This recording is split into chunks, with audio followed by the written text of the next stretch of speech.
Commission, we have given you this number of time, this number of days for you to resolve this issue because it is affecting the administration of justice. That does not mean that is I threw any stones. Actually, I did not hold any stone. Yeah. All right. Another one here. This is Nick from Mombasa says, Mr. Mutua, can you tell Kenyans the position LSK took when the court asked the IEBC to table the final list of registered voters in the last election? And the IEBC said it will take 10 days. That's a bit...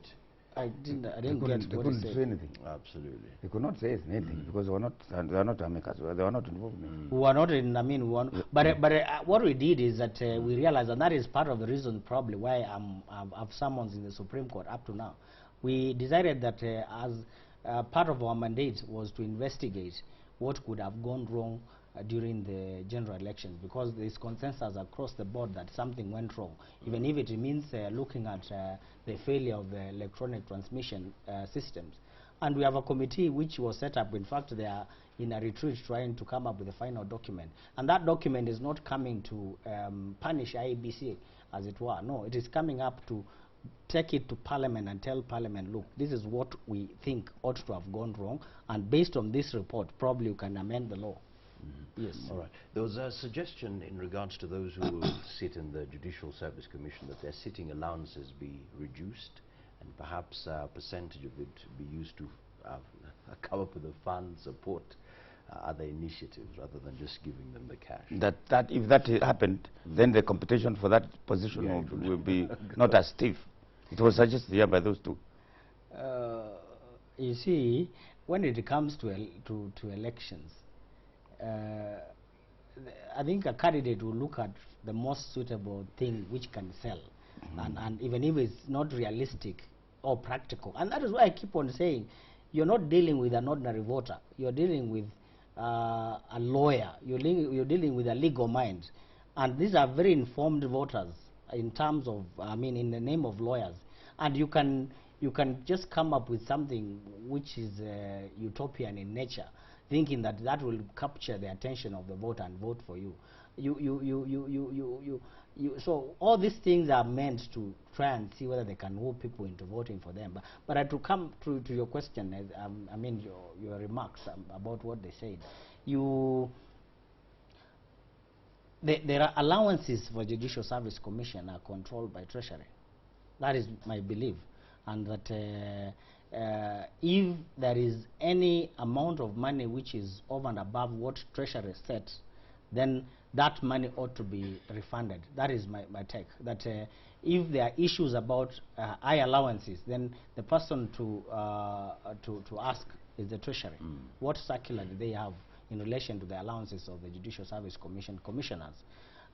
If it's a question of reducing the allowances, then it has to come again from the Treasury, liaising with the Judicial Service Commission to come up with any reduction. Saying that probably the allowances which are paid to representatives of Judicial Service Commission, they need to come to LSK, that this representative does not take anything or he takes some minimum amount, I don't think it's realistic. And I say this because I'm honest. I don't want to say something for purposes of trying to ask voters or lawyers to vote for me because I'm talking about something unreal, realistic. Because tomorrow the elections will be over, and you're going to be elected chair, if at all.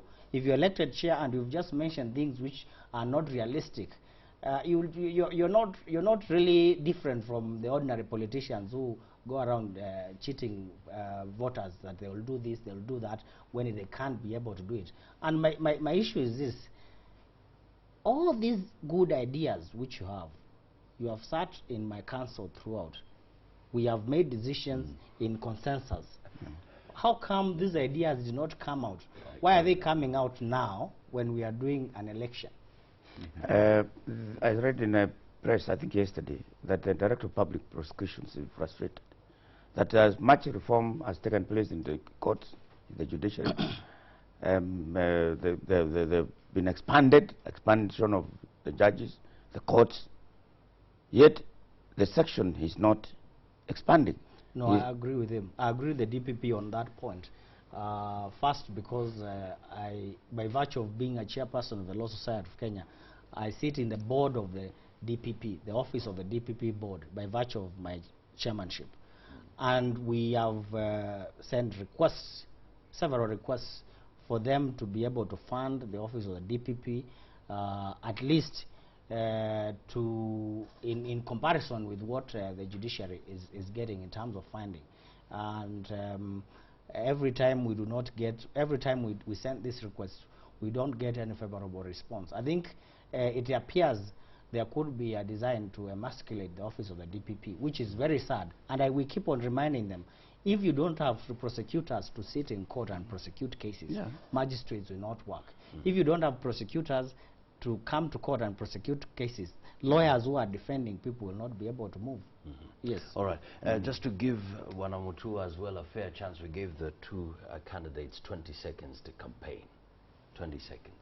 Well, for me, what I can say is this, that come 6th of February 2014, which is on Thursday, I'm asking the Law Society of Kenya members, lawyers of the Law Society of Kenya, to vote on 6th, having in mind or bearing in mind that we need to send a very clear message that no politician, whether in CORD or Jubilee, should be able to influence the results of the Law Society of Kenya. When we make that mistake where we are sending a message that politicians can really influence the voting pattern of a professional body like the Law Society of Kenya, then as a law society or as an association, we will have lost it. And that message needs to come out very clear, loud and clear. On 6th of February, vote for an unpartisan, an impartial, and a person who is able to protect the gains we have made so far in the Constitution, and that person is Eric Mutua. Thank you. Many thanks indeed. Thank you so much as well for your questions. We totally appreciate it. We'll be right back.